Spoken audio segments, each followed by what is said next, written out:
Adventure എന്തെങ്കിലും ചെയ്യാനാണ് ഇഷ്ടം. അപ്പോൾ നോക്കിയപ്പോഴത്തേക്കും നമുക്കൊരു ഡിഫറെൻ്റ് ആയിട്ട് എന്തെങ്കിലും ചെയ്യണമെന്നാണ് ആ ഒരു ഇതിലാണ് ഞാൻ സ്കൂബ ഡൈവിങ് ചെയ്യണമെന്ന് ആഗ്രഹിച്ചത്. പക്ഷെ സ്കൂബ ഡൈവിങ് ആഗ്രഹത്തിന് പുറത്തെടുത്തതാ. അതിൻ്റെ കൂടെ മെർമെയ്ഡിങ്ങും കോസ്റ്റ്യൂം പെർഫോം ചെയ്യുന്ന അത് കണ്ടിട്ട് ആ ഒരു ക്യൂരിയോസിറ്റിയിലെടുത്തതാ. കിഡ്നിയിലൊരു മുഴ വന്നു. അതിൻ്റെ കൂടെ തന്നെ എനിക്ക് ആൽബമിൻ്റെ അളവ് കൂടുതലായിരുന്നു. അങ്ങനെ കുറേ പ്രശ്നങ്ങളൊക്കെ ഉണ്ടായിരുന്നു. ഡിസ്കിൽ കുഞ്ഞു കുഞ്ഞു കുരുക്കൾ വളർന്നൊക്കെ ഡോക്ടറൊക്കെ ഓരോ ദിവസം ഹോസ്പിറ്റലിൽ പോകുമ്പോഴും ഓരോ ടെസ്റ്റ് ആയിരിക്കും. അങ്ങനെ ഡോക്ടർ പറഞ്ഞു ഇനി അഡ്വഞ്ചറസ് ആയിട്ടൊന്നും ചെയ്യാൻ പറ്റത്തില്ല, അല്ലാതെ വേറെ എന്ത് കോഴ്സിന് വേണമെങ്കിൽ പോകും, പക്ഷെ ഇതിനെന്തായാലും പോകാൻ പറ്റത്തില്ല. അപ്പോഴും എനിക്ക് ഓക്കെ ആയിരുന്നില്ല. ഞങ്ങളുടെ ബാച്ചിലെ പിള്ളേർക്കൊക്കെ മൂന്നാമത്തെ കോഴ്സ് എത്തിയപ്പോഴത്തേക്കും എൻ്റെ സ്വിമ്മിങ് ഓക്കെ ആവാത്തതുകൊണ്ട് എനിക്കൊരു കോഴ്സും ആയില്ല. 2.5 മണിക്കൂർ വെള്ളത്തിൽ തന്നെ കിടക്കുക എന്ന് പറഞ്ഞാൽ ഇപ്പോൾ 2 മെർമെയ്ഡ്സ് ഉള്ളതുകൊണ്ട് പെട്ടെന്ന് ടൈം പോകും. ഇപ്പം വെള്ളത്തിന് വെച്ച് കഴിഞ്ഞാൽ നമ്മൾ സ്റ്റോൺ പേപ്പർ സിസർ കളിക്കും. ഞാനും വേറെ മെർമെയ്ഡായിട്ട് ഞങ്ങളിങ്ങനെ കളിച്ചിട്ടിരിക്കും. പിന്നെ ആൾക്കാരായിട്ട് കളിക്കും. സ്കൂളിൽ വിടുന്നതിന് മുന്നേ ഞങ്ങൾക്ക് പ്രാക്ടീസ് ഉണ്ട്. സ്പോർട്സിൻ്റെ പിള്ളേർക്ക് ക്ലാസ്സിന് ഇരിക്കേണ്ട പ്രാക്ടീസ് ഉണ്ട്. ഞാൻ ആ സമയത്ത് താഴത്തെ ഗ്രൗണ്ടിനടുത്ത് ബാത്റൂം ഉണ്ട്, അവിടെ പോയി ഒളിച്ചിരിക്കും. 3 മണിക്കൂർ ഒളിച്ചിരിക്കുന്നത് നല്ലതല്ലേ? അവിടെ പോയി ഭയങ്കര കഷ്ടപ്പെടില്ലേ. എനിക്ക് ഉടുപ്പ് മാറി, ഞാൻ ഉടുപ്പിട്ട് പോകാൻ മടി, എനിക്ക് ഭയങ്കര മടിയാട്ടയോ. ഇന്ന് എന്നോടൊപ്പം ഉള്ളത് ഷിജില ജസ്റ്റിനാണ്. നമസ്കാരം. കഴിഞ്ഞ ദിവസം ഞാനൊരു വീഡിയോ കണ്ടിരുന്നു. അതായത് ആഴക്കടലിൽ സ്കൂബ ഡൈവിങ് ചെയ്യുന്ന എന്താ പറയുക, തിരുവനന്തപുരത്തിൻ്റെ തീരദേശത്ത് താമസിക്കുന്ന, അല്ലെങ്കിൽ കടലിനോട് അത്രയും ഇഷ്ടമുണ്ടായി, കടലിൽ ഇത് പഠിക്കണം, കടലിൻ്റെ ആഴങ്ങളിലേക്ക് പോകണം എന്നുള്ള ആഗ്രഹം കൊണ്ട് ഡിഗ്രി പോലും പഠിക്കാൻ പോവാതെ ഇതിലേക്ക് വന്ന പെൺകുട്ടി എന്ന് പറഞ്ഞൊരു കഥ ഞാൻ കണ്ടിരുന്നു. എന്താണ് ഷിജിന, ലൈഫ് എങ്ങനെയാണ്? ഞാൻ +2 പഠിച്ചിട്ടിരുന്ന സമയത്ത് ഞങ്ങളുടെ CSCF എന്ന് പറഞ്ഞൊരു സംഘടനയുണ്ട്. എന്ന് പറഞ്ഞാൽ coastal students cultural forum. Ocean ഡേയുടെ ഭാഗമായിട്ട് ഞങ്ങൾക്കൊരു സ്ട്രീറ്റ് പ്ലേ ഉണ്ടായിരുന്നു. അത് ഞങ്ങൾക്ക് കോവളം ബീച്ചിൽ വെച്ചാണ് സംഘടിപ്പിച്ചത്. അപ്പോൾ അവിടെ നിന്ന് സ്കൂബ ഡൈവിങ്ങിനെ കുറിച്ച് ഒരു ചേട്ടൻ, ഒരു ഇൻസ്ട്രക്ടറാണ്, എന്താണെന്ന് പറയുകയുണ്ടായി. അപ്പോൾ എനിക്ക് ഭയങ്കര ആഗ്രഹമായിരുന്നു സ്കൂബ ഡൈവിങ് ചെയ്യണം. അപ്പോൾ ഞാൻ പോയി ചോദിച്ചു ഇതെങ്ങനെയാണ്, ഇതിൻ്റെ ഫീസ് എങ്ങനെയാണ്, അതിൻ്റെ ജോലി സാധ്യത എങ്ങനെയാണെന്ന് ചോദിച്ചു. ആ സമയത്ത് എനിക്കൊരു 17 വയസ്സേ ഉണ്ടായിരുന്നുള്ളൂ. അപ്പോൾ എല്ലാം മനസ്സിലാക്കി ഞാൻ വീട്ടിൽ പോയി. അപ്പോൾ അമ്മ പറഞ്ഞു നീ ഇപ്പോൾ ഓൾറെഡി അഡ്മിഷൻ ഇട്ടേക്കുമല്ലേ, അപ്പോൾ ആദ്യം അത് നോക്കിയിട്ട് നമുക്ക് പിന്നെ എന്തെങ്കിലും തീരുമാനിക്കാമെന്ന് വെച്ചു. അപ്പോൾ ഞാൻ സ്പോർട്സ് കോട്ടയിൽ അഡ്മിഷൻ കിട്ടിയത്, വുമൻസ് കോളേജിലാണ്, ട്രിവാൻഡ്രം വുമൻസ് കോളേജിൽ അഡ്മിഷൻ കിട്ടി. BA ഹിസ്റ്ററിക്ക് അഡ്മിഷൻ കിട്ടി. അപ്പോഴേക്ക് ഞാൻ വീട്ടിൽ പറഞ്ഞില്ല, അഡ്മിഷൻ കിട്ടിയ കാര്യം ഒന്നും പറഞ്ഞില്ല. ഞാൻ വീട്ടിൽ ചോദിച്ചോ പറഞ്ഞു അഡ്മിഷൻ കിട്ടിയില്ല എന്നുള്ളൊരു ഇതില്ല. പക്ഷെ വീട്ടുകാർക്ക് ഉറപ്പുണ്ടായിരുന്നു എനിക്ക് എന്തായാലും അഡ്മിഷൻ കിട്ടുമെന്ന്. പക്ഷെ ഞാൻ ഹൈഡ് ചെയ്ത് വെച്ചിരുന്നു. അപ്പോഴേക്കും എൻ്റെ ഒരു ഫ്രണ്ട് എൻ്റെ അഡ്മിഷന് വേണ്ടി വന്നപ്പോഴാണ് ഞാൻ വീട്ടുകാരറിഞ്ഞത് എനിക്ക് അഡ്മിഷൻ കിട്ടിയെന്ന്. അപ്പോഴേക്കും വീട്ടിലെ ചേച്ചിമാരും അച്ഛനും അമ്മയും എല്ലാവരും എന്നെ ഒരു ഭയങ്കര ദേഷ്യത്തോടെ നോക്കി. അപ്പം ഞാൻ പറഞ്ഞു എനിക്ക് അഡ്മിഷൻ കിട്ടിയാൽ എന്തായാലും നിങ്ങളെന്നെ വിടത്തില്ലല്ലോ, അതുകൊണ്ടാണ് ഞാൻ പറയാത്തേ എന്ന് പറഞ്ഞു. പിന്നെ വീട്ടുകാരെ സമ്മതിപ്പിക്കാൻ വേണ്ടി ഞാൻ ബാക്കിൽ നിന്ന് ഇങ്ങനെ നടക്കുമായിരുന്നു. അത്ര ഇഷ്ടമായിരുന്നു ഈ കടൽ? കാരണം നിങ്ങളുടെ വീട് കടലിനോട് ചേർന്നാണോ? ഒത്തിരി ചേർന്നൊന്നുമല്ല, ഇച്ചിരി ഡിസ്റ്റൻസ് ഉണ്ട്. അച്ഛൻ മത്സ്യത്തൊഴിലാളിയാണ്. അപ്പോൾ അഡ്വഞ്ചർ എന്തെങ്കിലും ചെയ്യാനാണ് ഇഷ്ടം. അപ്പോൾ നോക്കിയപ്പോഴത്തേക്കും സ്കൂബ ഡൈവിങ് നോർമലി എല്ലാവരും ഈ നഴ്സിംഗ്, LLB, ടീച്ചർ ട്രെയിനിങ് അങ്ങനെയൊക്കെ എടുക്കുമ്പോഴത്തേക്കും നമുക്കൊരു ഡിഫറെൻ്റ് ആയിട്ട് എന്തെങ്കിലും ചെയ്യണമെന്നാണ് ആ ഒരു ഇതിലാണ് ഞാൻ സ്കൂബ ഡൈവിങ് ചെയ്യണമെന്ന് ആഗ്രഹിച്ചത്. പലരെയും സംബന്ധിച്ച് കടൽ പേടിയാണ്, വെള്ളം പേടിയാണ്. നിങ്ങളെ സംബന്ധിച്ച് ഇപ്പോൾ അച്ഛൻ മത്സ്യത്തൊഴിലാളിയാണ്, കടലിനോട് പേടിയില്ല. അപ്പോൾ കടലിൽ ഒന്നുകൂടെ അതിൻ്റെ ആഴങ്ങളിലേക്ക് പോകണം എന്നുള്ളൊരു എനിക്കൊക്കെ ഉണ്ട് ആഗ്രഹം, പക്ഷെ പേടിയാണ്. അതാണ് നമ്മളെ പുറകോട്ട് വലിക്കുന്നത്. ഇതുകൊണ്ടൊക്കെ തന്നെ ആയിരുന്നോ? അങ്ങനെയും പറയുമ്പോൾ വീട്ടുകാർക്കെന്ന് പറയുമ്പോൾ അച്ഛൻ മത്സ്യത്തൊഴിലാളി കൊണ്ട് അച്ഛന് കടലിലെ അപകടത്തിനെ കുറിച്ചെല്ലാം അറിയാം. അതുകൊണ്ട് തന്നെ പിന്നെ അമ്മയ്ക്കും അറിയാം. അതുകൊണ്ട് വീട്ടിലെ അമ്മയ്ക്കും അച്ഛനൊന്നും ഒട്ടും ഓക്കെ അല്ലായിരുന്നു. പിന്നെ ഫസ്റ്റ് ഞാൻ എൻ്റെ ചേച്ചീനെയും ചേച്ചിയുടെ ഹസ്ബൻഡിനെയും കൺവിൻസ് ചെയ്യിപ്പിച്ചിട്ട് അവർ വഴിയാണ് അച്ഛനെ കൺവിൻസ് ചെയ്തത്. അച്ഛനെ എങ്ങനെയൊക്കെയോ കൺവിൻസ് ആയപ്പോഴത്തേക്കും അമ്മ ഓക്കെ ആയിരുന്നില്ല. പിന്നെ അച്ഛൻ പറഞ്ഞുകൊണ്ട് ഞങ്ങൾ ഒരു ഡൈവ് സെൻറ്ററിൽ പോയി ഇതിൻ്റെ കോഴ്സ് ഫീ എന്തൊക്കെയാണെന്നെല്ലാം അറിഞ്ഞ് അപ്പോഴേക്കും എല്ലാം ഓക്കെ. അച്ഛൻ പറഞ്ഞു ഓക്കെ. ആ സമയത്ത് സീസൺ ക്ലോസിങ്ങും ഓപ്പണിങ്ങും ഉണ്ട്. അപ്പം എൻ്റെ അടുത്ത് പറഞ്ഞു ഓപ്പണിങ് ആകുമ്പോഴത്തേക്കും ഇവിടെ കോവളം കടലിൽ വെച്ച, അപ്പം അതെല്ലാം ചെയ്യിപ്പിക്കാമെന്ന് പറഞ്ഞിട്ടെല്ലാം ഓക്കെ ആയിരുന്നു. അതിനിടയ്ക്ക് എനിക്ക് പെട്ടെന്ന് വയ്യാണ്ടായി. കിഡ്നിയിലൊരു മുഴ വന്നു. കിഡ്നിയിൽ മുഴ വന്നപ്പോൾ അതിൻ്റെ കൂടെ തന്നെ എനിക്ക് ആൽബമിൻ്റെ അളവ് കൂടുതലായിരുന്നു. അങ്ങനെ കുറേ പ്രശ്നങ്ങളൊക്കെ ഉണ്ടായിരുന്നു. ഡിസ്കിൽ കുഞ്ഞു കുഞ്ഞു കുരുക്കൾ വളർന്നൊക്കെ ഡോക്ടറൊക്കെ ഓരോ ദിവസം ഹോസ്പിറ്റലിൽ പോകുമ്പോഴും ഓരോ ടെസ്റ്റ് ആയിരിക്കും. അങ്ങനെ ഡോക്ടർ ലാസ്റ്റ് പറഞ്ഞ് ഇനി അഡ്വഞ്ചറസ് ആയിട്ടൊന്നും ചെയ്യാൻ പറ്റത്തില്ല, അല്ലാതെ വേറെ എന്ത് കോഴ്സിന് വേണമെങ്കിൽ പോകാം, പക്ഷേ ഇതിനെന്തായാലും പോകാൻ പറ്റത്തില്ല എന്ന് പറഞ്ഞു. ഇതും കൂടെ ആയപ്പോൾ അമ്മയ്ക്ക് ഒന്നിനൊന്ന് പേടിയായി. അപ്പോഴത്തേക്ക് അമ്മ പറഞ്ഞ് വേണ്ട, പോണ്ട. പിന്നെ വീട്ടിലായിരുന്നു. അതിൻ്റെ ഇടയിൽ കൊറോണ വന്നു. കൊറോണ വന്നപ്പോഴത്തേക്കും ഫുൾ ഓൺലൈൻ ക്ലാസ് ആയി. ഓൺലൈൻ ക്ലാസ് ആയപ്പോൾ എന്നോട് വിളിച്ച് ചോദിക്കും, ഈ ഡിസ്റ്റൻറ്റ് കോഴ്സില്ലേ, ഈ 6 മാസത്തേക്ക് കോഴ്സിന് ഏതെങ്കിലും വിളിച്ചിട്ട് പറയും ഈ കോഴ്സ് ചെയ്യുന്നുണ്ടോ, അല്ലെങ്കിൽ IT പഠിക്കുന്നുണ്ടോ, ടാലി പഠിക്കുന്നുണ്ടോ? ഞാൻ പറഞ്ഞില്ല, ഞാൻ പഠിച്ച സ്കൂബ ഡൈവിംഗ് മാത്രമേ പഠിക്കും, അല്ലാന്നുണ്ടെങ്കിൽ എന്തായാലും ഇവർ വിടത്തില്ല. പിന്നെ അങ്ങനെ ഇരുന്നിരുന്നു. പിന്നെ വീട്ടിൽ ഇരുന്ന് ഫുള്ളായിട്ട് ബോറടിച്ചു. അപ്പോഴേക്ക് ഞാൻ ഒരു ടെക്സ്റ്റൈൽ ഷോപ്പിൽ വർക്കിന് പോയി. അവിടെ ഒരു 9 മാസം വർക്ക് ചെയ്ത്. ഞാൻ CRA ആയിട്ടാണ്, കസ്റ്റമർ റിലേഷൻ എക്സിക്യൂട്ടീവ്. വർക്ക് ചെയ്തിട്ടിരുന്നപ്പോൾ അസാപ്പിൻ്റെ ഒരു സ്കോളർഷിപ്പിൻ്റെ ഫോം, ഓൺലൈൻ ഫോമാണ്. അത് എൻ്റെ 2ാമത്തെ ചേച്ചി എനിക്ക് അയച്ചു തന്നു. അതിനിടയ്ക്ക് ന്യൂ ഇയറിൻ്റെ ടൈമാണ്, 2025 ആ ന്യൂ ഇയർ ടൈമിൽ ഞാൻ വിചാരിച്ചു സാലറി വന്നാൽ 1 ടൈമെങ്കിലും സ്കൂബ ഡൈവിംഗ് പോയി ചെയ്യാം. ആ ഒരു മൈൻഡിൽ ഇരുന്നപ്പോഴേക്കും ഒരാഗ്രഹം കൊണ്ടെങ്കിലും ഒന്ന് എങ്ങനെയെങ്കിലും പഠിക്കാൻ പറ്റിയില്ലെങ്കിലും ഒരാഗ്രഹത്തിനെങ്കിലും നമുക്ക് ചെയ്യാം. ആ ഒരു ഇതിന് ഫണ്ടൊക്കെ മാറ്റി വെച്ചിരുന്നപ്പോഴത്തേക്കും എന്തോ എനിക്ക് തോന്നുന്നു ബൗൺസ് ആയതാണെന്ന് തോന്നുന്നു ഫണ്ട്. അങ്ങനെ അക്കൗണ്ടിൽ നിന്ന് ഫണ്ട് പോയി. ഞാൻ പിന്നെ ഭയങ്കര കരച്ചിലൊക്കെ ആയിരുന്നു. കാരണം എന്ത് തന്നെ ശ്രമിച്ചിട്ടും ഇതിൻ്റെ അടുത്തൊന്നും എത്താൻ പോലും പറ്റുന്നില്ല. ആ ഒരു അങ്ങനെ ഇരിക്കവായിരുന്നു ചേച്ചി ഈ ജനുവരി മാസത്തിൽ തന്നെ എനിക്ക് ഇതയച്ചു തന്നു, ഈ ഫോം, ഓൺലൈൻ ഫോം അയച്ച്. ഞാൻ വെറുതെ ജസ്റ്റ് ഒന്ന് അപ്ലൈ ചെയ്തതാണ്. അപ്ലൈക്കും ഇൻ്റർവ്യൂവിന് വിളിച്ചു. അത് കോസ്റ്റൽ കമ്മ്യൂണിറ്റിയിലെ 20 കുട്ടികൾക്ക് അസാപ്പിൻ്റെ ഇതിലും പവർ ഗ്രിഡിൻ്റെ കീഴിലും 1 lakh സ്കോളർഷിപ്പ് വഴിയാണ്. അപ്പോഴേക്കും ഞാൻ ജസ്റ്റ് അപ്ലൈ ചെയ്തപ്പോഴത്തേക്കും കിട്ടി. പക്ഷേ ഇൻ്റർവ്യൂ ഉണ്ടായിരുന്നു. ഇൻ്റർവ്യൂവിന് എനിക്ക് പോകാൻ പറ്റിയില്ല. കാരണം ഞങ്ങളുടെ ടെക്സ്റ്റൈൽ ഷോപ്പിൽ സൺഡേ ലീവ് തരത്തില്ല. സൺഡേ ലീവ് തരത്തില്ല. കാരണം സൺഡേ ഒക്കെ എന്ന് പറയുമ്പോൾ നല്ല തിരക്കുള്ള സമയമല്ലേ, നമ്മൾ CRE. അപ്പോഴത്തേക്കും പോകാൻ പറ്റിയില്ല. അപ്പം ഞാൻ വിളിച്ച് പറയാം എനിക്ക് സൺഡേ ലീവ് കിട്ടിയില്ല, ഞാൻ വേറൊരു ദിവസം എൻ്റെ സർട്ടിഫിക്കറ്റ് കൊണ്ടുവരട്ടേന്ന് ചോദിച്ചപ്പോൾ ഞങ്ങളുടെ അക്കാഡമിയിലെ മാം പറഞ്ഞു ഓൾറെഡി എല്ലാം ക്ലോസ് ആയി, ഷിജിലയ്ക്ക് ഇനി അത്രയും അത്യാവശ്യം നല്ല ആഗ്രഹമാണ് പഠിക്കണമെങ്കിൽ നമുക്ക് അസാപ്പിൻ്റെ കീഴിൽ തന്നെ എഡ്യൂക്കേഷൻ ലോൺ ഉണ്ടെന്ന് പറഞ്ഞു. ഞാൻ പറഞ്ഞു അതെങ്കിലും ഓക്കെയാണ്, എനിക്ക് എങ്ങനെയും പഠിച്ചാൽ മതി. ആ ഒരു ഓക്കെ എന്നൊക്കെ പറഞ്ഞ് അപ്പോഴേക്ക് എനിക്ക് വീണ്ടും സെയിം പ്രോബ്ലം വീണ്ടും വന്നു, കിഡ്നിയുടെ. അപ്പോഴേക്കും ഡോക്ടർ പറഞ്ഞു നമുക്കൊരു ചെറിയ ടെസ്റ്റ് എടുത്ത് നോക്കാം. സ്കാനിങ്ങിന് ഞങ്ങൾ ഹോസ്പിറ്റലിൽ നിൽക്കുമായിരുന്നു. അപ്പോഴത്തേക്കും മാം വിളിച്ചിട്ട് പറഞ്ഞു ഞങ്ങളുടെ 20 സ്റ്റുഡൻസിൽ ഒരാൾക്ക് വരാൻ പറ്റത്തില്ല, പുള്ളി വിദേശത്താണെന്ന് പറഞ്ഞു. അപ്പോൾ ആ ഒഴിവിൽ നമ്മൾ ഗേൾസിനെയാണ് കൺസിഡർ ചെയ്യുന്നത്. അപ്പോൾ ഷിജിലയ്ക്ക് ഓക്കെയാണ്. ഞാൻ പറഞ്ഞു എനിക്ക് ഓക്കെയാണ്. അപ്പോൾ രജിസ്ട്രേഷൻ ഫീ ചെയ്യാൻ പറഞ്ഞു. ആ സമയത്ത് ഞാൻ സ്കാനിങ് റൂമിൻ്റെ ഫ്രണ്ടിൽ നിൽക്കുക. അപ്പോഴേക്കും വീട്ടുകാരോട് ചോദിക്കാതെ ഞാൻ തന്നെ ഒരു 5,000 രജിസ്ട്രേഷൻ ചെയ്തു. എന്നിട്ട് സ്കാനിങ് കഴിഞ്ഞ് തിരിച്ചിറങ്ങിയപ്പോഴത്തേക്കും അമ്മേനോട് ഇങ്ങനെ പറഞ്ഞു. അപ്പോൾ അമ്മ ചോദിച്ചു അപ്പോൾ ഒരുപക്ഷെ നിനക്കിതിൽ കുഴപ്പമുണ്ടെങ്കിൽ നീ എന്ത് ചെയ്യും? അപ്പം പൈസയും ഓൾറെഡി നീ പേ ചെയ്തു. ഞാൻ പറഞ്ഞു ഇപ്പോൾ സെയിം പൈസ ആയിരിക്കും നമുക്ക് ആ 1 ടൈം സ്കൂബ ഡൈവിങ് ചെയ്യാനായിട്ട്. അപ്പോൾ എനിക്ക് പഠിക്കാൻ പറ്റിയില്ലെങ്കിലും ആ പൈസ കൊണ്ട് എനിക്ക് 1 ടൈമെങ്കിലും ചെയ്യാമല്ലോ. പിന്നെ റിസൾട്ട് വന്ന് ഡോക്ടറിനെ കാണിച്ചപ്പോൾ ഒരു കുഴപ്പമില്ല. അപ്പോൾ ഞാൻ അമ്മേനോട് പറഞ്ഞു ഇപ്പോൾ കുഴപ്പമൊന്നുമില്ല, നമുക്ക് പോയി അഡ്മിഷൻ എടുക്കാം. അങ്ങനെ ഹോസ്പിറ്റലിൽ നിന്ന് തന്നെ നേരെ കോവളത്ത് വന്നു. ബോണ്ട് ഓഷ്യൻ സഫാരി എന്നാണ് ഞങ്ങളുടെ അക്കാഡമിയുടെ പേര്. അക്കാഡമി വന്നു, അഡ്മിഷൻ എടുത്തു. പിറ്റേ ആഴ്ച തൊട്ട് നെക്സ്റ്റ് വീക്ക് തൊട്ട് ക്ലാസ്.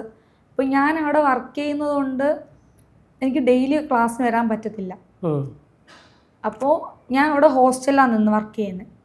അപ്പോൾ വീക്ക്ലി 2 ദിവസമേ എനിക്ക് പോകാൻ പറ്റത്തുള്ളൂ. അപ്പോൾ സ്റ്റാർട്ടിങ് 1 മാസം ഫുള്ളും ഞാൻ വീക്ക്ലി 2 ടൈംസ് പോകും. ആ സമയത്ത് എനിക്ക് സ്വിമ്മിങ് ഒന്നും അറിയത്തില്ല. സ്വിമ്മിങ് അറിയാതെ ഈ 2 ടൈംസ് വന്നിട്ട് സ്വിമ്മിങ് പഠിച്ചാൽ പിന്നെയും ബാക്കി 5 ഡേയ്സ് ലീവായിരിക്കും. പിന്നെ വീണ്ടും 2 ഡേയ്സ് വരും. അങ്ങനെ ആയപ്പോഴത്തേക്കും ഞാൻ ജോലി റിസൈൻ ചെയ്തു. റിസൈൻ ചെയ്തിട്ട് ഫുള്ളായിട്ട് ഇതിലോട്ട് ഫോക്കസ് ചെയ്യാന്ന് പറഞ്ഞിട്ട് വന്നു. സ്റ്റാർട്ടിങ് ഒക്കെ എനിക്ക് സ്വിമ്മിങ് ഒക്കെ ഭയങ്കര കഷ്ടമായിരുന്നു. നിങ്ങളെ കടലിൽ തന്നെയായിരുന്നു നീന്തിപ്പിച്ചോണ്ടിരുന്നത്? ആ, നമുക്ക് കടലിൽ പ്രാക്ടീസ് ഉണ്ടായിരുന്നു. അപ്പോഴത്തേക്ക് സീസൺ ക്ലോസ് ആയതുകൊണ്ട് പിന്നെ നമ്മളെ കോറി ആയിരുന്നു. കോറി എന്ന് പറയുമ്പോൾ പാറമടയിലായിരുന്നു. ആ, കോറി. അപ്പൊ നമ്മൾ കോറിയിൽ സ്വിമ്മിങ് അപ്പോഴും എനിക്ക് ഓക്കെ ആയിരുന്നില്ല. ഞങ്ങളുടെ ബാച്ചിലെ പിള്ളേർക്കൊക്കെ മൂന്നാമത്തെ കോഴ്സ് എത്തിയപ്പോഴത്തേക്കും എൻ്റെ സ്വിമ്മിങ് ഓക്കെ ആവാത്തതുകൊണ്ട് എനിക്ക് ഒരു കോഴ്സും ആയില്ല. പിന്നെ എൻ്റെ കോഴ്സ് സ്റ്റാർട്ട് ചെയ്തു. എൻ്റെ കോഴ്സ് ഒരു 2.5 മാസത്തിൽ തന്നെ എൻ്റെ കോഴ്സ് കഴിഞ്ഞു. ഇത് എത്ര മാസത്തെ കോഴ്സാണ് ശരിക്കും? മൊത്തത്തിൽ 5 മാസത്തെ കോഴ്സും 1 മാസത്തെ ഇന്റേൺഷിപ്പുമാണ്. അങ്ങനെ 6 മാസം. അങ്ങനെ ഞാൻ കോഴ്സ് കംപ്ലീറ്റ് ആയപ്പോഴത്തേക്കും മെർമെയ്ഡിനെ കുറിച്ച് അറിഞ്ഞു. മെർമെയ്ഡ് എന്ന് പറയുമ്പോൾ ഓൾറെഡി ഞങ്ങളുടെ കമ്പനിയിൽ മാത്രം മെർമെയ്ഡ് കോഴ്സ് ഉള്ള.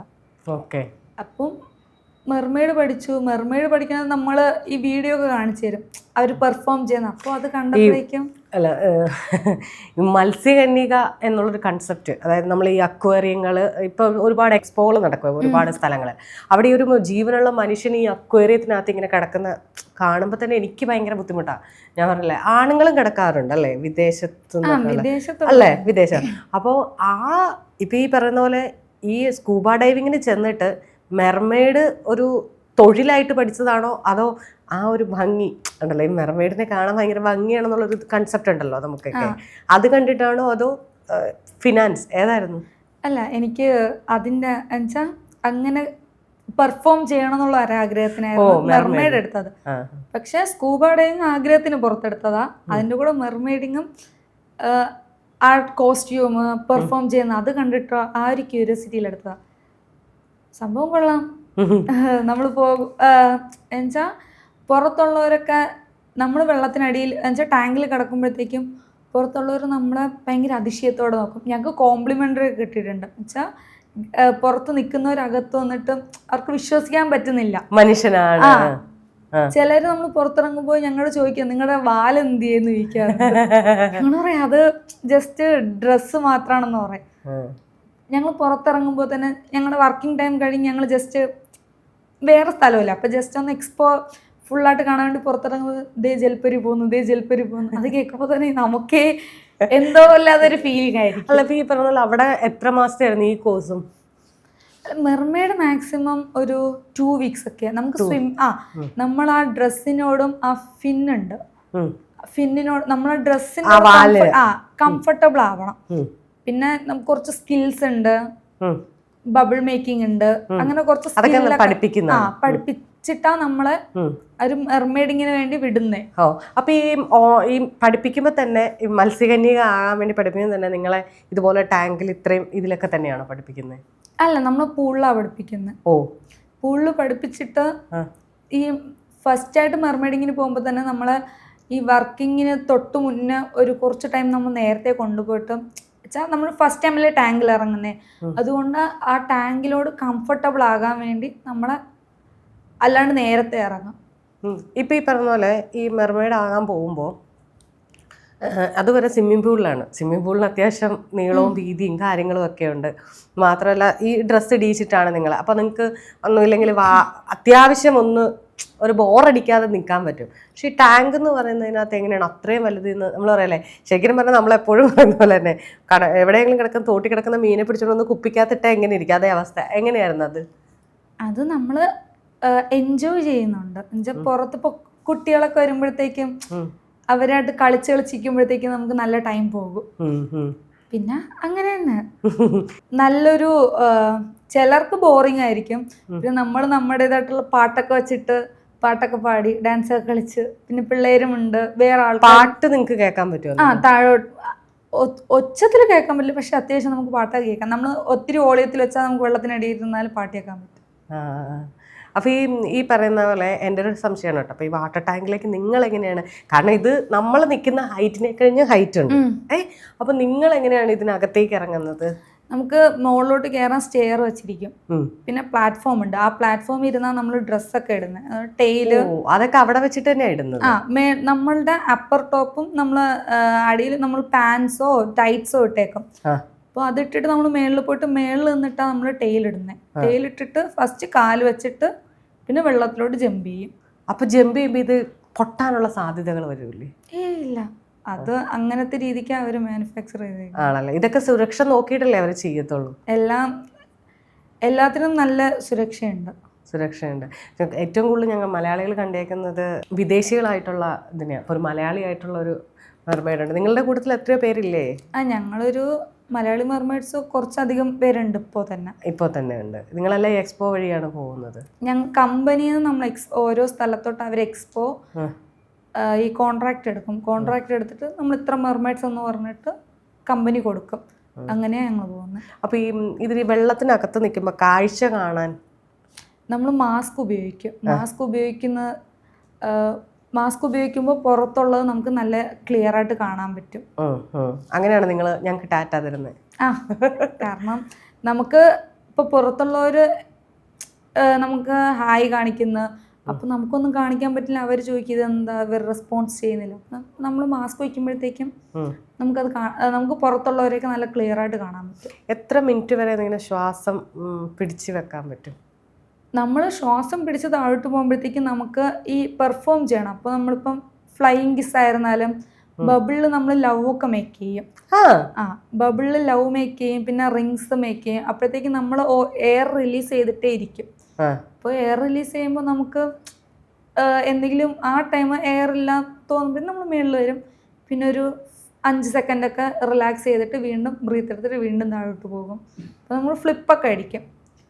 ഫ്ലിപ്പൊക്കെ ചെയ്യുമ്പോഴത്തേക്കും നമ്മൾ എയർ റിലീസ് ചെയ്യുന്ന അനുസരിച്ച് നമുക്ക് നിൽക്കാൻ പറ്റും. ഇത് ഭയങ്കരമായിട്ട് എൻജോയ് ചെയ്യുന്നുണ്ടോ? നമുക്കിപ്പോൾ ഈ എക്സ്പോയ്ക്ക് പോകുമ്പോൾ തന്നെ നമുക്ക് അതിനനുസരിച്ച് കുറേ സ്ഥലങ്ങളൊക്കെ എക്സ്പ്ലോർ ചെയ്യാൻ പറ്റും. ഇപ്പോൾ തന്നെ നമുക്ക് ഇപ്പോൾ ഒരു സ്റ്റേറ്റ് ആണെങ്കിൽ നെക്സ്റ്റ് ഈ എക്സ്പോ ചില എക്സ്പോയൊക്കെ 1 month ആയിരിക്കും, അല്ലെങ്കിൽ 1.5 month ആയിരിക്കും, അല്ലെങ്കിൽ 2 months ആയിരിക്കും.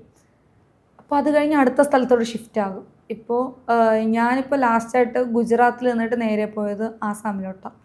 ആസാം കഴിഞ്ഞിട്ട് നേരെ അരുണാചലിലോട്ടാണ്. അരുണാചലിൽ നേരെ നാട്ടിലോട്ട് വന്നു. ഇപ്പോൾ തന്നെ ഞാൻ ഹരിയാന പോയി, ഉത്തർപ്രദേശ് പോയി, ഹരിയാനയിൽ തന്നെ 3 സ്ഥലങ്ങളിൽ പോയിട്ടുണ്ട്. അപ്പം അങ്ങനെ നമുക്ക് ഓരോരോ സ്ഥലം എക്സ്പ്ലോർ ചെയ്യാൻ പറ്റും. അവിടുത്തെ കൾച്ചർ നമ്മൾ ടൂർ പോകത്തില്ലേ, ഇത് നമ്മൾ കമ്പനി പൈസയിൽ ടൂർ നമ്മൾ ആ ഒരു മൈൻഡിൽ പോകുന്നു. മോനെ നമ്മൾ ഇതിലേക്ക് വന്നില്ല, ഈ സ്കൂബ പഠിച്ചിറങ്ങിയിട്ട് പിന്നീട് അത് ചെയ്യാൻ പോയില്ലായിരുന്നു? സ്കൂബ ഡൈവിങ് ഞാൻ എൻ്റെ ഇതെന്ന് പറയുമ്പോൾ ഞാനിപ്പോൾ മെർമെയ്ഡിന് പുറത്തോട്ട് പോകുമ്പോൾ അവിടെ മെർമെയ്ഡിങ് ചെയ്തിട്ട് നാട്ടിൽ ലീവിന് വരുമ്പോൾ ഞാൻ സ്കൂബ ഡൈവറാണ് നാട്ടിൽ. പഠിപ്പിക്കുന്ന ആളാണ്? ഡൈവ് മാസ്റ്റർ എന്ന് പറയും. Diving master. ഓക്കെ. അപ്പോൾ ഡൈവ് മാസ്റ്റർ നമുക്ക് കോഴ്സൊക്കെ അസിസ്റ്റ് ചെയ്യാൻ പറ്റും, അങ്ങനത്തെ കാര്യങ്ങളൊക്കെ. ഇപ്പൊ എനിക്കൊരാൾക്ക് സ്കൂബ ഡൈവ് ചെയ്യണമെന്നുണ്ടെങ്കിൽ നിങ്ങളായിരിക്കും അല്ലേ നമ്മളെ കൊണ്ടുപോകുന്നത്? ഇൻസ്ട്രക്ടേഴ്സ് ആണ് കൊണ്ടുപോകുന്നത്, നമ്മൾ അവരുടെ കൂടെ അസിസ്റ്റ് ചെയ്യാൻ പോകും. അപ്പൊ ഇത് നിങ്ങളുടെ ബാക്കിൽ ഇട്ടേക്കുന്നതിന് എത്രയോ ഇതെങ്ങനെയാണ്? വെയിറ്റ് ആണോ? അത്യാവശ്യം വെയിറ്റ് ഉണ്ട്. നമ്മൾ അതിൽ യൂസ് ചെയ്യുന്നത് കംപ്രസ്ഡ് എയർ ആണ്. നമ്മുടെ നാച്ചുറൽ എയർ കംപ്രസ് ചെയ്തിട്ടിരിക്കുന്നതാണ്. അത് 79% നൈട്രജനും 21% ഓക്സിജനാണ്. അതാണ് നമ്മൾ യൂസ് ചെയ്യുന്നത്. വെള്ളത്തിനടിയിൽ പോകുമ്പോൾ എങ്ങനെയാണ്? നമ്മളൊക്കെ ഭയങ്കര ആഗ്രഹമാണ്. ഇപ്പം ഈ ചില റീൽസിലൊക്കെ കാണാറുണ്ടല്ലോ, ഈ ശ്രീലങ്കയിൽ അല്ലാത്ത മലേഷ്യയിലൊക്കെ പോയ വെള്ളത്തിനടിയിലെ അണ്ടർ വാട്ടർ ഇത് കാണിക്കാന്നൊക്കെ പറയാം, ലക്ഷദ്വീപിലൊക്കെ. അപ്പോൾ അത് ഈ സ്കൂബ ഡൈവിങ്ങിന്റെ ഭാഗമാണല്ലോ. കൊച്ചു അങ്ങനെ എവിടെയാണ് എക്സ്പ്ലോർ ചെയ്തേക്കുന്നത്? ഞങ്ങൾ ഫുള്ളും കോവളത്തായിരുന്നു. കോവളത്തുള്ള ബീച്ചിലാണ്. അവിടെ അത്യാവശ്യം മീനൊക്കെ ഉണ്ട്. ഈലില്ലേ, മൊറെയിൽസ്, ഈല്. പിന്നെ അവിടെ ഫുള്ള് പഫറാ ഉള്ളത്, പഫർ ഫിഷ്.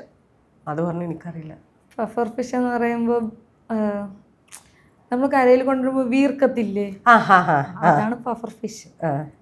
പിന്നെ നമ്മൾ നോർമൽ മീനുകളല്ലേ, ഈ ചാള, അതിന്റെയൊക്കെ കൂട്ടം വരും. പിന്നെ ആവോലിയുടെ കൂട്ടം, അങ്ങനെ അത്യാവശ്യം മീനുകൾ. നമ്മളിപ്പോ തോട്ടിലൊക്കെയാണ് ഇങ്ങനെ കാല് വെച്ച് കഴിഞ്ഞാൽ മീൻ കൊത്തൂന്ന് പറയും. കടലിൽ ചെന്ന എങ്ങനെയാണ്?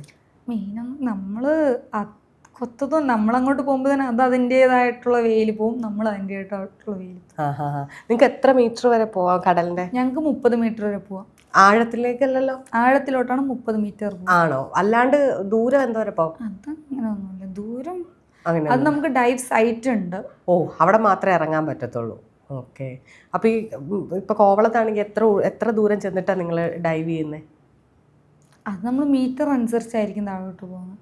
അല്ല, എത്ര ദൂരം ചെന്നിട്ട്? അതാ ഇപ്പം ഷോറിൽ നിന്ന് കടലിലോട്ട് നമ്മൾ ഇങ്ങനെ മീറ്റർ അനുസരിച്ചല്ലേ. അപ്പൊ നമുക്കറിയാം 30 meters ഡെപ്ത് ഉള്ള സ്ഥലം, അങ്ങനെ 30 meters അങ്ങനെയാ പോകുന്നത്. ബോട്ടിലായിരിക്കും പോകുന്നത്. ബോട്ടിൽ പോയിട്ട് നമ്മൾ അവിടെ നിന്നായിരിക്കും ഡൈവ് ഇറങ്ങുന്നത്. അച്ഛനും അമ്മയൊക്കെ മോള് ഡൈവ് ചെയ്യാൻ പോകുന്ന കണ്ടിട്ടുണ്ടോ? എങ്ങനെയാണ് അവരുടെ? വീഡിയോയിലും ഫോട്ടോസിലും കണ്ടിട്ടുള്ള, അല്ലാതെ നേരിട്ട് ഇതുവരെയ്ക്കും കണ്ടിട്ടില്ല. ഈ പഠിച്ചിറങ്ങി വന്നതിന് ശേഷം എന്ത് പറഞ്ഞു വീട്ടിൽ നിന്ന്? ഓരോ വിശേഷം ചോദിക്കും. പഠിച്ചിറങ്ങുന്ന ഇപ്പം ഡെയിലി വിളിക്കും. ഞാൻ അവിടെ ഹോസ്റ്റലിലായിരുന്നു. അപ്പോൾ ഡെയിലി വിളിച്ചിട്ട് ഡൈവ് പോയോ പോയി, എന്തായിരുന്നു അവസ്ഥയൊക്കെ പറയുമ്പോൾ അമ്മയ്ക്ക് ഭയങ്കര ഒരു പേടിയാ. അത്രയൊക്കെ പോയാ, അങ്ങനത്തെ ഒരു ഇതില് ഭയങ്കര പേടിയാ. ഇപ്പോഴും അമ്മയ്ക്കും പേടിയാ. അച്ഛൻ ഇച്ചിരി ഓക്കെ ആണ്. അച്ഛനറിയാം. അച്ഛൻ ചോദിക്കും എൻ്റെ അടുത്ത് ഇങ്ങനെയൊക്കെ വിശേഷങ്ങൾ, എങ്ങനെയായിരിക്കും, നിങ്ങളവിടെ പോയിട്ട് എന്തൊക്കെ കാണും. ഞാൻ ഇങ്ങനെ കാര്യമൊക്കെ പറയുമ്പോൾ ഇങ്ങനെ തലയാട്ടിയിരിക്കും. പിന്നെ മെർമെയ്ഡിനെ കുറിച്ച് ചോദിക്കുമ്പോഴത്തേക്കും ഷിഫ്റ്റ് കഴിഞ്ഞോടനെ അമ്മയോ അച്ഛനോ, അമ്മ വിളിക്കുമ്പോൾ ചോദിക്കുന്നു എത്ര ടൈമായിരുന്നു ഷിഫ്റ്റ്. അപ്പോൾ ഞാൻ ഇങ്ങനെ പറയുമ്പോൾ എത്ര സമയം കിടന്നാ, ഇങ്ങനെ ഓക്കെ. പിന്നെ തണുപ്പൊക്കെ സമയത്ത് പറയാം, പോയി ചായ കുടിക്ക്. അതാ പേടിയാ അവർക്ക്. എത്ര ദൂരത്തിൽ നിന്ന് മാറി നിൽക്കുമല്ലേ, ആ ഒരു പേടി ഇപ്പോഴും ഉണ്ട്. അല്ല, ഇപ്പൊ മെർമെയ്ഡിന്റെ കാര്യം പറഞ്ഞപ്പോൾ ഒരു വാട്ടർ ടാങ്കിൽ ഒരാൾ എത്ര മണിക്കൂറാണ് കിടക്കുന്നത്? നമ്മളിപ്പോൾ ഷിഫ്റ്റ് അനുസരിച്ച് എന്ന് പറയുമ്പോൾ ഇപ്പോൾ എക്സ്പോർട്ട് ടൈം നോക്കിയിട്ട് എത്ര മെർമെയ്ഡ്സ് ഉണ്ടോ അവർക്ക് ഈക്വലായിട്ട് നമ്മൾ ടൈം ഡിവൈഡ് ചെയ്യും. ചില സമയത്ത് 2 മെർമെയ്ഡ്സ് ആണുള്ളതെങ്കിൽ ആ ടൈം അതുപോലെ ചെയ്തിട്ട് നമ്മൾ ഓവർലാപ്പ് ചെയ്യും. അല്ലെങ്കിൽ ഇപ്പോൾ 2 മെർമെയ്ഡ്സിനായിട്ട് ഇപ്പോൾ 5 hours ആണ് മൊത്തം വരുന്നതെങ്കിൽ മൊത്തം വർക്കിംഗ് ടൈം 5 hours ആണെങ്കിൽ 2.5 മണിക്കൂർ 2 മെർമെയ്ഡ്സ് ടാങ്കിൻ്റെ ഒരു സൈഡും ഈ സൈഡായിട്ട്, അങ്ങനെ 2 മെർമെയ്ഡ്സ് ഉണ്ടാകാം. അങ്ങനെ എന്നുവെച്ചാൽ നമ്മൾ ചില സ്ഥലത്തൊക്കെ ഭയങ്കര തിരക്കായിരിക്കും. തിരക്കനുസരിച്ച് നമ്മൾ തിരക്ക് കൺട്രോൾ ചെയ്യണം. അപ്പോൾ അല്ലെങ്കിൽ 2 മെർമെയ്ഡ്സ് കിടക്കുമ്പോഴത്തേക്കും ഇച്ചിരി കൂടി കാണാൻ നല്ല ഭംഗിയായിരിക്കും. 2 പേരൊക്കെ ഒരെണ്ണത്തിനകത്ത് കിടക്കും. നമ്മുടെ ടാങ്ക് അത്യാവശ്യം വലിയ ടാങ്കാണ്. അപ്പോൾ പാർട്ടീഷൻ ചെയ്ത് വെച്ചേക്കും. എന്ന് പറയുമ്പോൾ പക്ഷെ എനിക്ക് അങ്ങോട്ടും വേറെ മെർമെയ്ഡിന് ഇങ്ങോട്ടും വരാൻ പറ്റും. പക്ഷെ പുറമേന്ന് കാണുമ്പോൾ ജസ്റ്റ് ഒരു അപ്പോൾ നമ്മൾ കറക്റ്റ് പാർട്ടീഷൻ ചെയ്ത് വെച്ചിരിക്കുന്നതുകൊണ്ട് ആ ഒരു സൈഡ് ഒരു മെർമെയ്ഡ്, ഈ ഒരു സൈഡ് ഒരു മെർമെയ്ഡ്, അങ്ങനെയാണ്. അപ്പോഴും 2.5 മണിക്കൂർ വെള്ളത്തിൽ തന്നെ കിടക്കുക എന്ന് പറഞ്ഞാൽ, ഇപ്പോൾ 2 മെർമെയ്ഡ്സ് ഉള്ളതുകൊണ്ട് നമുക്ക് പെട്ടെന്ന് ടൈം പോകും. ഇപ്പം വെള്ളത്തിന് വെച്ച് കഴിഞ്ഞാൽ നമ്മൾ സ്റ്റോൺ പേപ്പർ സിസർ കളിക്കും. നിങ്ങളുമായിട്ടാണോ അതോ വരുന്നവരുമായിട്ട്? ഞങ്ങള് ഇപ്പൊ ആൾക്കാരില്ലെങ്കിൽ ഞങ്ങൾ മാറി തന്നെ, ഞാനും വേറെ മെർമെയ്ഡായിട്ട് ഞങ്ങളിങ്ങനെ കളിച്ചിട്ടിരിക്കും. പിന്നെ ആൾക്കാരായിട്ട് കളിക്കും. പിന്നെ 2 പേരുള്ളതുകൊണ്ട് പാട്ട് പാടി ബബിൾ മേക്ക് ചെയ്ത് അങ്ങനെയൊക്കെ കളിക്കുമ്പോഴത്തേക്കും നമുക്ക് ടൈം പെട്ടെന്ന് പോകും. ബോറിംഗ് ആയിട്ടൊന്നും തോന്നിയിട്ടില്ല. അല്ലെ, 2 മണിക്കൂർ വെള്ളത്തിൽ കിടക്കുക എന്ന് പറയുന്നേ. അപ്പൊ അങ്ങനെ സ്കിന്നിന് അലർജി അങ്ങനെ? അത് ചിലരുടെ സെൻസിറ്റീവ് സ്കിന്നായിരിക്കും. അപ്പം ചിലർക്ക് എന്തെങ്കിലും ബുദ്ധിമുട്ടുണ്ടാവും. എനിക്കിതുവരെയ്ക്കും ബുദ്ധിമുട്ട്. അതിനകത്ത് വെള്ളം എങ്ങനത്തെ വെള്ളമാണ്? വെള്ളം നമ്മുടെ നോർമൽ വെള്ളമാണ്. അതിന് ഇത് ഫിൽട്ടർ 24 hours ഫിൽട്രേഷൻ ആയിരിക്കും. എന്നിട്ട് 1.5 ഇടവിട്ട് വെള്ളം മാറ്റിയിട്ടേ ഇരിക്കും. അപ്പോൾ ഇന്ന് നിറച്ചിട്ടുണ്ടെങ്കിൽ നാളെ കഴിഞ്ഞ് മറ്റന്നാൾ വെള്ളം ചേഞ്ച് ചെയ്യും. ആ 2 ദിവസം ക്ലോറിന് നമ്മൾ വെള്ളത്തിൽ നിന്ന് കയറിയതിന് ശേഷം എക്സ്പോ ക്ലോസ് ആയതിനു ശേഷം ക്ലോറിനിടും. പിന്നെ നമ്മൾ പിറ്റേ ദിവസം ഈവനിങ് അല്ലേ വരത്തുള്ളൂ. അപ്പോൾ ഈവനിങ് ഇറങ്ങണ്ട ആ ഒരു രീതിക്ക്. അങ്ങനെയാണ്. സേഫ്റ്റിയാണ് കംപ്ലീറ്റ്. എല്ലാം സേഫ്റ്റിയാണ്. ഒരുപാട് പേർക്ക് ഇങ്ങനെ മത്സ്യകന്യക ആകണം, ടെയിൽ വെച്ചിട്ട് നടക്കാനാണല്ലേ പാട്. ഇതിപ്പോൾ ഈ കമ്പനി തന്നെയാണ് ഈ ഡ്രസ് കോഡൊക്കെ തരുന്നത്? നമുക്ക് ടെയിലുണ്ട്. നമുക്ക് കമ്പനിയിൽ നിന്നും മേടിക്കാം, പുറത്തുനിന്ന് വേണമെങ്കിൽ പുറത്തുനിന്നും മേടിക്കാം. പക്ഷെ ഡ്രസ്സ് എന്ന് പറയുമ്പോൾ ആ ടെയില് മെർമെയ്ഡിന് കമ്പൽസറി. പിന്നെ അപ്പർ ടോപ്പ് നമുക്ക് വേണമെങ്കിൽ ഡിസൈൻ ചെയ്യാം. നമുക്ക് തന്നെ ഇപ്പോൾ മെറ്റീരിയൽ എടുത്തിട്ട് ബ്ലൗസ് സ്റ്റിച്ച് ചെയ്തിട്ട് വിങ്സ് ആയിട്ടും പിന്നെ ഹാങ്ങിങ്സ് ഒക്കെ നമുക്ക് തന്നെ സ്വന്തമായിട്ട് ഡിസൈൻ ചെയ്യാൻ പറ്റും. പക്ഷെ ഡ്രസ്സ് ഭയങ്കര ഇതായിരിക്കണം അല്ലേ, വെയിറ്റ് കുറഞ്ഞതായിരിക്കണം അല്ലേ? ഇടുന്നവരുടെ കംഫർട്ടബിൾ ആയിട്ടിരിക്കും. ഇപ്പോൾ എനിക്ക് വെയിറ്റ് ഉള്ളത് ഞാൻ ഓക്കെ ആണെങ്കിൽ ഓക്കെ ആണ്. എല്ലാ മെർമെയ്ഡിനും ബ്ലൂവും ഗ്രീനും മാത്രമാണോ ഈ വാല്? എനിക്ക് റെഡ് കളർ ഉണ്ട്, എനിക്ക് സ്കൈ ബ്ലൂ കളർ ഉണ്ട്, പിന്നെ മിക്സഡ് ആയിട്ടുള്ള ഒരു കളർ ഉണ്ട്. എനിക്ക് 3 ടെയിലുണ്ട്. ചിലർക്ക് ബ്ലാക്ക് ടെയിൽ ഉള്ളവരുണ്ട്, ഗ്രീൻ ഉള്ളവരുണ്ട്, പർപ്പിൾ ഉള്ളവരുണ്ട്, ഫുൾ റെഡ് ഉള്ളവരുണ്ട്, ഫുൾ ഓറഞ്ച് ഉള്ളവരുണ്ട്, പിന്നെ ഫുൾ മിക്സ്ഡ് ആയിട്ട്. ഓരോരുത്തർക്കും ടെയിൽ ചിലർ ടെയിൽ സ്വന്തമായിട്ട് ഡിസൈൻ ചെയ്യും മെറ്റീരിയൽ എടുത്തിട്ട്. മറ്റേ ബനിയൻ ടൈപ്പ് ഒരു മെറ്റീരിയൽ ഉണ്ട്, ആ മെറ്റീരിയൽ എടുത്തിട്ട് ചിലർ ഡിസൈൻ ചെയ്യും. നമ്മൾ ഇന്ത്യക്കാർ ചെയ്യാറില്ല, പൊതുവെ പുറത്തുള്ളവരാ ചെയ്യുന്നത്. നമ്മളൊക്കെ റെഡിമെയ്ഡ് മേടിക്കുന്നേ. അപ്പം നമ്മൾ മേടിക്കുമ്പോൾ തന്നെ ഓൾട്രേഷൻ നമുക്ക് വേണമെങ്കിൽ നമുക്ക് ഡിസൈനൊക്കെ ചെയ്യാം ടെയിലിൽ തന്നെ. നമുക്ക് നെറ്റൊക്കെ മേടിച്ചിട്ട് ടെയിലിൻ്റെ അറ്റത്ത് നമുക്ക് തന്നെ സ്റ്റിച്ചൊക്കെ ചെയ്യാം. അപ്പോൾ ഇഷ്ടമുള്ളവർക്ക് ഇഷ്ടമുള്ള കളർ എടുക്കാം. ആ ഒരു ഞാൻ പറഞ്ഞായിരുന്നല്ലോ ആദ്യമേ തന്നെ സ്പോർട്സിലായിരുന്നു ഉണ്ടായിരുന്നതെന്ന്. അപ്പോൾ എന്തായിരുന്നു സ്പോർട്സ്, എന്തായിട്ട് വരുന്നു? ഓട്ടോ അല്ല, വാക്കിംഗ് ആയിരുന്നു മെയിന്. 5 കിലോമീറ്റർ വാക്ക് എന്ന് പറയുമ്പോൾ നമ്മൾ മുട്ട് വളയാണ്ട് നടക്കുന്നത്. അതൊരു ഈവൻ്റ് ആണെന്ന് എനിക്കറിയത്തില്ലായിരുന്നു. സ്റ്റാർട്ടിങ് ഫ്രണ്ട്സൊക്കെ എട്ടി പഠിച്ച സമയത്ത് ക്ലാസ് കെട്ടടിക്കാൻ സ്പോർട്സിന് പോയാൽ നല്ലതാണെന്ന് പറഞ്ഞിട്ട് അപ്പോൾ ഇറങ്ങി തിരിച്ചതാണ്. ആദ്യം NCC കയറാൻ നോക്കി, ക്ലാസ് കെട്ടടിക്കാമല്ലോ. NCC കയറാൻ നോക്കിയപ്പോഴത്തേക്കും എനിക്ക് ഏജ് ആയിട്ടില്ല. NCCക്ക് 13 വയസ്സ് വേണം, പക്ഷെ ഞാൻ എട്ടി പഠിച്ചപ്പോൾ എനിക്ക് 12 വയസ്സേ ഉള്ളൂ. അപ്പോൾ NCC സാറ് പറഞ്ഞ് നമുക്ക് 9th വെച്ച് നോക്കാം, 9ാം ക്ലാസ് ആകുമ്പോഴത്തേക്കും 13 വയസ്സാവില്ല, അപ്പോഴത്തേക്കും ഫസ്റ്റ് ജൂനിയർ ബാച്ച് ആക്കാം. അപ്പോഴത്തേക്കും ഞാൻ വേണ്ട, ആ ഒരു ഇതായിരുന്നു. അങ്ങനെയാണ് പിന്നെ സ്പോർട്സിലോട്ട് കയറിയത്. സ്പോർട്സിൽ കയറിയപ്പം സ്പോർട്സ് സാർ പറഞ്ഞ ഒരു ഈവൻ്റ് ഉണ്ട്, വാക്കിങ്ങാ, മുട്ട് വളയാണ്ട് നടക്കണം, നീ ജസ്റ്റ് നടന്നു നോക്കാന്ന് പറഞ്ഞിട്ട് ഞാനും എനിക്ക് വേറെ 2 ഫ്രണ്ട്സ് ഉണ്ട്, ഒന്ന് കസിനാ. അപ്പം ഞങ്ങൾ 3 വെറുതെ ഇങ്ങനെ നടന്നു നോക്കിയപ്പോഴത്തേക്ക് സാറ് പറഞ്ഞു ഷിജില ഓക്കെയാണ്. അങ്ങനെ എന്നെ അങ്ങ് ഈവൻറ്റിൽ വാക്കിങ്ങിന് എടുത്തിട്ടു. പ്രാക്ടീസൊക്കെ തന്നു. ഞാൻ സീനിയേഴ്സിന് ആ സമയത്ത് സബ് ജൂനിയറിൻ്റെ ഏജ് എനിക്കുള്ളൂ, പക്ഷെ ഞാൻ മത്സരിച്ച സീനിയേഴ്സിൻ്റെ കൂടെയാണ്. അപ്പോൾ തന്നെ ഞാൻ സ്റ്റേറ്റിൽ പോകേണ്ടത് കിട്ടി. അപ്പോഴേക്കും സ്പോർട്സ് സാറിനൊക്കെ ഭയങ്കര ഒരു മതിപ്പായിരുന്നു. അതിനുശേഷം ഞാൻ ഭയങ്കര ഉഴപ്പായി, ഭയങ്കര മതിപ്പാ. ഞങ്ങൾക്ക് പുറത്തു നിന്ന് യൂണിവേഴ്സിറ്റി കോളേജിൽ നിന്നൊക്കെ സാറിന് കോച്ചിനെ കൊണ്ടുവന്നിട്ട് ഞങ്ങൾക്ക് കോച്ചിങ് തരുമായിരുന്നു. പക്ഷെ ഞാൻ കോച്ചിങ് വെച്ചിട്ടില്ല, ഞാൻ ഭയങ്കര മടിയാ, ഞാൻ പോകത്തേ ഇല്ല, ക്ലാസ് കട്ടടിക്കണം, ആ ഒരു മൈൻഡേ ഉണ്ടായിരുന്നു. പിന്നെ എല്ലാ വർഷവും സ്റ്റേറ്റ് ആയിരുന്നു. ഞാൻ സ്പോർട്സ് കയറിയ സ്റ്റേറ്റ് പാർട്ടിസിപ്പൻ്റാണ്. അപ്പോൾ ലാസ്റ്റ് ഞാൻ +1 പഠിച്ചപ്പോൾ ചന്ദ്രശേഖർ നായർ സ്റ്റേഡിയത്തിൽ വെച്ചിട്ട് ഒരു അമച്വർ മീറ്റ് ഉണ്ടായിരുന്നു. അപ്പോൾ ഋഷിരാജ് സിംഗ് IPS ആ സാറ് വന്ന് ഞങ്ങളുടെ ഇവന്റ് കണ്ടു. അപ്പോഴത്തേക്ക് എൻ്റെ കാലിൽ ഷൂ ഇല്ലായിരുന്നു, പക്ഷെ സ്പോർട്സ് സ്കൂളൊക്കെ ഉണ്ടായിരുന്നു. എൻ്റെ കാലിൽ ഷൂ ഇല്ല. അപ്പോഴത്തേക്കും എനിക്കായിരുന്നു ഫസ്റ്റ് ആ മീറ്റിന്. അപ്പോഴത്തേക്കും പുള്ളി എനിക്ക് ഷൂവും 3 പേര് സോക്സൊക്കെ സ്പോൺസർ ചെയ്തു. പുള്ളി തന്നെ എന്നെയും വേറൊരു കുട്ടി ഉണ്ടായിരുന്നു. കുട്ടിക്ക് അവക്ക് 3rd എനിക്ക് 1st ആയിരുന്നു. 2nd വന്നത് ജീവിരാജ സ്കൂളിലൊരു കൊച്ചിനായിരുന്നു. സ്പോർട്സ് സ്കൂളല്ലേ? സ്പോർട്സ് സ്കൂളാണ്. ഞങ്ങളത് നോർമൽ സ്കൂളാണ്. അപ്പം ഞങ്ങളെ 2 പേരെയും പുള്ളി എക്സൈസ് ഓഫീസിൽ വിളിപ്പിച്ച് ഋഷിരാജ് സിംഗ് IPS ആ സാറ് ഞങ്ങളെ ഓഫീസിൽ വിളിപ്പിച്ച് ഞങ്ങളെ തന്നെ അവിടെ ട്രിവാൻഡ്രത്തുള്ള നൈക്ക് ഷോറൂമിൽ കൊണ്ടുപോയി പുള്ളി തന്നെ ഞങ്ങളെ കൊണ്ടുപോയി ഷൂ ഒക്കെ മേടിച്ചെന്ന്. അപ്പോഴത്തേക്ക് ഭയങ്കര സന്തോഷമായിരുന്നു. സ്കൂളിലൊക്കെ ഈ ഇതിലൊക്കെ വിളിച്ച് പറയത്തില്ലേ, നമ്മൾ സെപ്പറേറ്റ് ആയിട്ട് എന്ന് പറയുമ്പോൾ സ്പോർട്സ് ടീമായിട്ട് പറയുന്നത് വേറെ, ഇൻഡിവിജ്വലായിട്ട് മൈക്കിൽ വിളിച്ച് പറയുന്നത് വേറൊരു ഫീലിങ്. അപ്പോഴത്തേക്ക് കൊള്ളാം, ഭയങ്കര ഒരു മതിപ്പായിരുന്നു. വീട്ടുകാർക്കും ഭയങ്കര സന്തോഷം. ഞങ്ങൾക്ക് ഈ ഉച്ചയ്ക്ക് ശേഷം അല്ലെങ്കിൽ ഒരു ലാസ്റ്റത്തെ ഒരു 3 മണിക്കൂറിന് മുമ്പ് സ്കൂളിൽ വിടുന്നതിന് മുന്നേ ഞങ്ങൾക്ക് പ്രാക്ടീസ് ഉണ്ട്. അപ്പോൾ സ്പോർട്സിൻ്റെ പിള്ളേർക്ക് ക്ലാസ്സിന് ഇരിക്കേണ്ട പ്രാക്ടീസിന് പോയി. ഞാൻ ആ സമയത്ത് താഴത്തെ ഗ്രൗണ്ടിനടുത്ത് ബാത്റൂം ഉണ്ട്, അവിടെ പോയി ഒളിച്ചിരിക്കും. 3 മണിക്കൂർ ഒളിച്ചിരിക്കുന്നല്ലേ നല്ലതല്ലേ? അവിടെ പോയി ഭയങ്കര കഷ്ടപ്പെടില്ലേ. എനിക്ക് ഉടുപ്പ് മാറി, ഞാൻ ഉടുപ്പിട്ടിട്ട് പോകാൻ മടി, എനിക്ക് ഭയങ്കര മടിയാ ആ ടൈം. ഞാൻ പോകത്തില്ല, ഞാൻ ഒളിച്ചിരുന്ന് ബെല്ലടിക്കുമ്പോൾ ബാഗ് എടുത്തിട്ട് പോകും.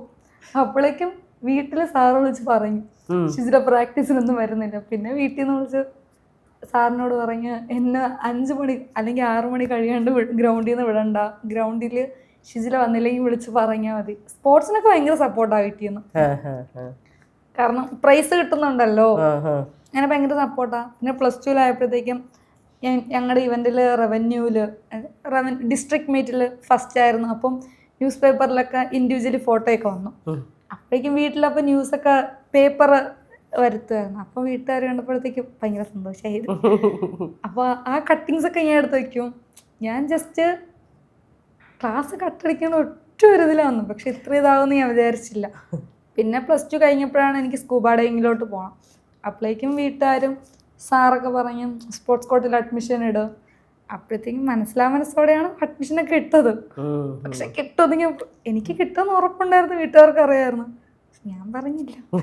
അല്ല, ഇപ്പൊ ഈ പറഞ്ഞ പോലെ ആ നടപ്പിന്റെ എക്സ്പീരിയൻസ് ആണോ ഇന്ന് കളമശ്ശേരി തൊട്ട് ഇവിടെ വരെ നടന്നത്? അത് കാല് വിളക്കാണ്ടാണോ നടന്നത്? അല്ല, ഞങ്ങൾക്ക് അറിയത്തില്ല, ജസ്റ്റ് എക്സ്പീരിയൻസ് ചെയ്യാൻ വേണ്ടി.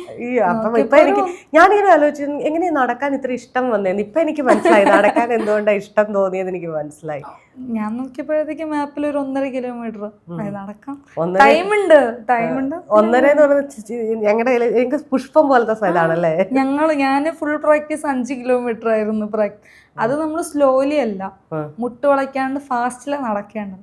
അപ്പൊ അവരിതുകൊണ്ടായിരിക്കണം ഞാൻ നടന്നു. ഇപ്പൊ ഈ പറഞ്ഞ പോലെ തന്നെ മെർമെയ്ഡ് ആയി, ഇപ്പം സ്കൂബ ഡൈവിങ് ചെയ്യുന്നു. ഈ ഇപ്പം ആദ്യമേ പറഞ്ഞ സ്കൂബ ഡൈവിങ്ങില് മറ്റേ ഒരു അവസരങ്ങൾ നോക്കുന്നുണ്ട്, എവിടം വരെ പോകാൻ പറ്റുമെന്ന്. എന്താണ് ഇനി ഇത് കഴിഞ്ഞ് നമുക്ക് IDC ഉണ്ട്, ഇൻസ്ട്രക്ടർ കോഴ്സ്. ഒക്കെ ഓരോരോ പൊസിഷനാണ്. ഇനി എൻ്റെ മൈൻഡിൽ മെർമെയ്ഡിലായിരുന്നാലും സ്കൂബ ഡൈവിങ്ങിലായിരുന്നാലും രണ്ടിൽ ഇൻസ്ട്രക്ടർ കോഴ്സ് എടുക്കാനുള്ള. അപ്പൊ അതിന് പേയ്മെന്റ് ഉണ്ട്. അത് ഒന്ന് സേവ് ചെയ്ത് വെച്ചിട്ട് ഇൻസ്ട്രക്ടർ കോഴ്സ്. അത് ഇതുപോലെ നിങ്ങൾക്ക് ഈ കോസ്റ്റൽ ഏരിയയിലെ കുട്ടികൾക്ക് ഫ്രീ ആയിട്ട് പഠിപ്പിക്കില്ല? ഇല്ല, അത് നമ്മുടെ പേയ്മെന്റ് ചെയ്യണം. അത് ഇവിടെ നാട്ടിലുണ്ടോ പഠിക്കാൻ? നാട്ടിലുണ്ട്, ഞാൻ പഠിച്ച ഇൻസ്റ്റിറ്റ്യൂട്ടിൽ തന്നെ ഉണ്ട്. നമുക്ക് ഇൻസ്ട്രക്ടർ കോഴ്സ് അവിടെ നിന്ന് എടുത്തിട്ട്. അപ്പൊ ഏകദേശം എത്ര രൂപയൊക്കെ ആവും? ഐ തിങ്ക് 3 ലക്ഷം രൂപ. 3 ലക്ഷം കഴിയുമെന്നാണ് എന്റെ വിശ്വാസം. അത് 3.5 അത് ഒന്ന് ചേർത്ത് വെച്ചിട്ട് പഠിക്കാനാണ് ആഗ്രഹം. അതിനുശേഷം ഇതുപോലെ ഇൻസ്ട്രക്ടർ കോഴ്സ് എടുത്ത് നമ്മൾ സ്റ്റുഡൻസിനെ പഠിപ്പിക്കാം. നമ്മൾ ഇൻസ്ട്രക്ടറാ, അപ്പോൾ അതാണ് ഒരു പൊസിഷൻ. ഇൻസ്ട്രക്ടർ കോഴ്സ് എടുത്താൽ ഇപ്പൊ ഞാൻ പറഞ്ഞില്ല, പാലക്കാട് ഒരു ചേച്ചി ആദ്യമായിട്ട് ഇങ്ങനെ അണ്ടർ വാട്ടറിൽ പോയിട്ട് ചെയ്യുന്നില്ലേ, അതുപോലെ എന്തെങ്കിലുമൊക്കെ ചെയ്യാൻ അത് ചെയ്യണമെന്ന് ആഗ്രഹമുണ്ട്. പക്ഷെ അത് സൗത്ത് ആഫ്രിക്കയിലാണ് ഉള്ളത് ആ കോഴ്സ് അല്ലേ. അത് അറൗണ്ട് 12 ലക്ഷത്തിന് മേളിലാകും. എന്നുവെച്ചാൽ നമ്മുടെ അക്കോമഡേഷൻ എല്ലാം ചേർത്ത്, ഫീ എല്ലാം ചേർത്ത്. പക്ഷെ അത് സൗത്ത് ആഫ്രിക്കയിലാണ്. അപ്പോൾ ഇവിടെ നമ്മുടെ നാട്ടിൽ കൊമേഴ്ഷ്യൽ ഡൈവിങ് ഇല്ലെന്നാണ് തോന്നുന്നത്, കാരണം സൗത്ത് ആഫ്രിക്കയിലാണ് ഉള്ളത്. അപ്പോൾ ഇപ്പം എന്തായാലും ചെയ്യണമെന്ന് മൈൻഡിലില്ല, പിന്നീട് ചെയ്യണം. അത് പിന്നീട് എക്സ്പീരിയൻസ് ഒക്കെ ആയിട്ട് ഫണ്ടൊക്കെ ചേർത്ത് വെച്ചിട്ട് പോകാനാണ് ആഗ്രഹം. ഓക്കെ. എങ്ങനെയായിരുന്നു ഫസ്റ്റ് എക്സ്പീരിയൻസ് ഈ കടലിനടിയിൽ പോയത്? കാരണം അച്ഛൻ എപ്പോഴും കടലിൽ പോയിട്ട് വരിക എന്ന് പറഞ്ഞത്, മോൾ അങ്ങനെയല്ല, കടലിനടിയിൽ പോയിട്ടാണ് വരുന്നത്. അച്ഛൻ കടലിൽ നിന്നുള്ള മീനിനെ പിടിച്ചുണ്ട്, കടലിനടിയിലുള്ള മീനിനെ വശം പിടിക്കുന്നു, മോൻ ആ മീനിനെ കാണാൻ പോയി. എങ്ങനെയുണ്ടായിരുന്നു? ഞങ്ങൾ ഡൈവിങ്ങിലെന്ന് പറയുമ്പോൾ നമുക്ക് അവിടുത്തെ ഒന്നും തൊടാൻ പാടില്ല. എന്ന് പറയുമ്പോൾ പോവുക, വിസിറ്റ് ചെയ്യുക, കാണുക, വരിക.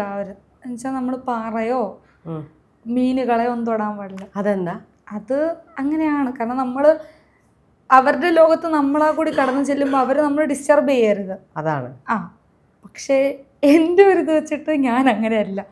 പക്ഷെ എനിക്ക് ഭയങ്കര ആഗ്രഹം, മീനൊക്കെ കാണുമ്പോഴത്തേക്കും വേറൊരു ലോകത്തോട്ട് പോകുമ്പോഴത്തേക്കും ഭയങ്കര ക്യൂരിയോസിറ്റി, അതെന്താ ഇതെന്താ അങ്ങനെ. പക്ഷെ ഞാൻ തൊടാറില്ല, പക്ഷെ തൊടണമെന്ന് ആഗ്രഹമുണ്ട്, പക്ഷെ തൊടാൻ പറ്റത്തില്ല. എന്നെ തന്നെ ഞാൻ കൺട്രോൾ ചെയ്യുമല്ലേ. അപ്പോൾ എന്താണെങ്കിലും ലൈഫ് ആഗ്രഹിച്ച പോലെ തന്നെ മുന്നോട്ട് പോട്ടെ. വീട്ടിൽ 2 ചേച്ചിമാരുണ്ട്. 2 ചേച്ചിമാർ. രണ്ടുപേരുടെയും കല്യാണം കഴിഞ്ഞു. മൂത്തേച്ചി കല്യാണം കഴിഞ്ഞിട്ട് 9 വർഷം, രണ്ടാമത്തെ ചേച്ചി കല്യാണം കഴിഞ്ഞിട്ട് 5 വർഷം. അമ്മ എന്താ ജോലി? അമ്മ വീട്ടില് തന്നെ. അച്ഛൻ ഇപ്പോഴും കടലിൽ പോകുന്നുണ്ടോ? ഇപ്പോഴും പോകുന്നു. ഓക്കെ. എന്താ പറയുക, അവർക്കൊക്കെ അത് വലിയ അഭിമാനമാണ്. നമുക്കും ഇതുപോലെ തന്നെ ഇവിടെ പോലുള്ളൊരു കുട്ടികൾ അവിടെ നിന്ന് റീച്ച് ചെയ്യുക എന്ന് പറയുന്നത്, കടൽ എന്ന് പറഞ്ഞാൽ എപ്പോഴും മീനിൻ്റെ മണം എന്ന് പറഞ്ഞ് കളിയാക്കുന്ന ഒരു സ്ഥലമാണ്. അതിൽ നിന്നൊക്കെ അതിൽ നിന്ന് മാറിയെന്നല്ല, അത് തന്നെ ഉപജീവനമാക്കി ശരിക്കും പറഞ്ഞാൽ. കടലിൻ്റെ അടിയും ഒരു മീനുമായി, ഒരു മത്സ്യകന്യയായി, നേരിട്ടൊരു മത്സ്യകന്യയെ കണ്ടതുകൊണ്ട് ഭയങ്കര സന്തോഷം. അപ്പം മോളെ ഹാപ്പി ആയിട്ടിരിക്കുക, പഠിക്കാൻ പറ്റട്ടെ. 3 ലക്ഷം കൊടുത്താൽ ഉടനെ തന്നെ പഠിക്കാൻ പറ്റട്ടെ. Thank U.